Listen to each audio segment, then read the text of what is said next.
ఈ స్వామి ద్వాపరయుగం నాడే స్వామి, ఈనాటి కాదు. ద్వాపరయుగంలో భీష్ముల వారు స్వామి కాలగర్భంలో ఆయన భూగర్భంలోకి వెళ్ళిపోయిన కలికాలంలో ఈ కాలం వచ్చిన తర్వాత మనం ఆయన సేవ చేసుకునేందుకు గాను ఆయన భూగర్భం నుంచి స్వయంభూగా ఉద్భవించడం జరిగింది. ఈ ఊరి జమీందార్ గారు ఈ పొలం చూస్తుంటే నాగలికి అడ్డుపడిపోయింది. నాగలు అడ్డుపడి ఎద్దులు ఎంత కొట్టినా గానీ ముందుకు వెళ్ళలేదట.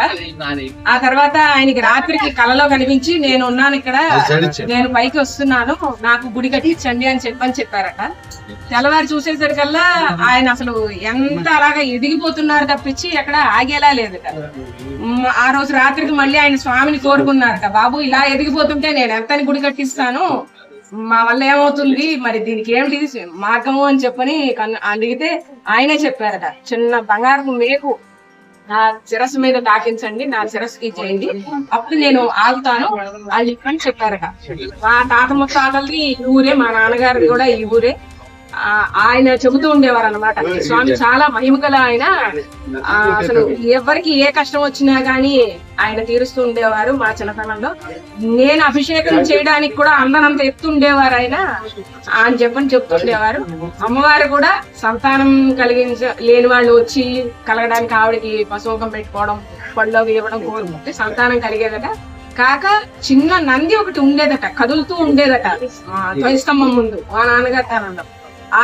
ఈ ఊళ్ళో ఎవరికైనా కూడా ప్రసవం సమయంలో ఇబ్బంది కలిగితే వచ్చి ఆ నందిని పక్కకి తీసుకు వెళ్తే చింతకి నంది ఎప్పుడు ఎదురుకుండా ఉండాలని అనుకుంటాం కదా, ఆయన చూస్తూ ఉండాలని. ఆ చూసే నంది పక్కకి తిరిగేసరికి ఆయనకి ఏంటి నన్ను చూసే నంది ఇలా పక్కకి తిరగడం ఏంటి, ఆయనకి ఏం కష్టం అయింది అని చెప్పని చూసి ఊర్లో ఎవరికి కష్టం వచ్చింది అని ఆయన చూసేవారట. ఆయన దివ్య దృష్టితో చూసి వాళ్ళకి ఆ కష్టం సుఖప్రసవం జరిగేలాగా చేసి వాళ్ళని అనుగ్రహించేవారట. వెంటనే ఆ పిల్లలు తల్లి కులాసాగా ఉన్నాక వచ్చి వాళ్ళు మళ్ళీ నందిని సరిచేసి వెళ్ళేవారట. మరి ఆ నంది కూడా ఉండేదని చెప్పేవారు మా నాన్నగారు. నంది విషయం కూడా ఈ పెద్ద నంది కూడా చాలా మంచి, ఆయనకి సేవ చేసుకుంటే కనుక అన్ని కష్టాలు ఉండకుండా ఉంటాయి. శనగలు అవి కట్టడం గానీ అలాంటివి చేసుకోవడం మంచిది అని చెప్తూ ఉండేవారు. శనగలు కట్టడం అన్నమాట. ఈశ్వరుడు కూడా చాలా మహిమగల శివాలయం, ద్వాపరయుగం నాటి శివాలయం. ఇది ఈనాటిది కాదు, చాలా యుగాలు గడిచిపోయి ద్వాపరయుగం తర్వాత కూడా మనం వచ్చేసరికి చాలా లక్షల సంవత్సరాలు అవుతున్నాయి కదా. ఈ కలియుగంలో స్వయంభూగా ఆయన వెలిశారు. గాంగేయేశ్వర స్వామి భీష్ముల వారి ప్రతిష్ట ఈ శివాలయం.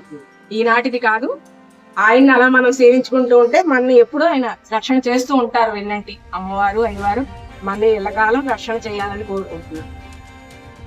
థ్యాంక్ యూ సో మచ్ అండి. గొప్ప విషయాన్ని మాకు తెలియజేశారు. శివరాత్రి అదృష్టం రావడం ప్రతి సంవత్సరం మేము వస్తూనే ఉంటామండి. శివరాత్రికి వస్తూ ఉంటాము, చూసిగా కార్తీక మాసంలో వస్తూ ఉంటాం. మా నాన్నగారు చెప్పిన ఇదిలో ఆయన మీద మాకు చాలా భక్తి. ఒకసారి దర్శనం చేసుకుంటే మాత్రం మాకు స్థిమితం ఉండదు. ఆ సంవత్సరం కాస్తంత అనుకూలంగా ఉంటుంది అనే నమ్మకంతో వస్తూ ఉంటాం. దర్శనం చేసుకుని మెత్తూ ఉంటాం, సేవ చేసుకుని. నెమ్మలూరు సత్యనారాయణ శాస్త్రి గారు మా నాన్నగారు, మా తాతగారు నెమ్మలూరు సుబ్బారావు గారు ఈ ఊళ్ళో పురోహితులు చేయించేవారు. మా తాతగారు ముత్తాతలు అందరూ ఈ ఊళ్ళో. Thank you.